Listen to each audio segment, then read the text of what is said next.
کبھی تم نے ایک ماں کو اپنے بچے کی لاش گود میں لیے چیختے دیکھا ہے؟ کبھی تم نے چھوٹے چھوٹے بچوں کو اپنی ماں کے جسم کو ہلاتے دیکھا ہے؟ شاید وہ سمجھتے ہیں ماں ابھی جاگ جائے گی۔ یہ مناظر صرف فلموں میں نہیں، یہ سب غزہ میں روز ہو رہا ہے اور دنیا خاموش ہے۔ غزہ میں زندگی جینا جرم بن چکا ہے۔ ایک بچہ روز یہ سوال کرتا ہے، کیا میں کل زندہ رہوں گا؟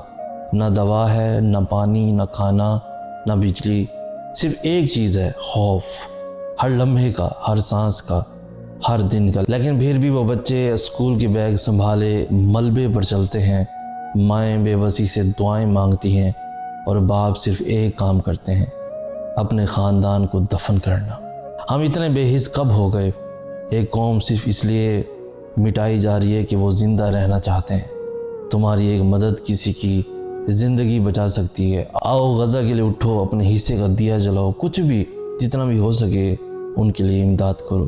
نیچے دیے گئے اکاؤنٹ میں اپنی استطاعت کے مطابق جتنا ہو سکے، جو بھی آپ کی فرصت ہے اتنا بھیجیں، کیونکہ تمہاری دی گئی ایک روٹی، ایک دوا کسی ماں کے آنسو روک سکتی ہے۔ غزہ کو ہماری ضرورت ہے۔ آج نہیں دو گے تو کل صرف پچھتاوا بچے گا اور شاید بہت دیر ہو چکی ہوگی۔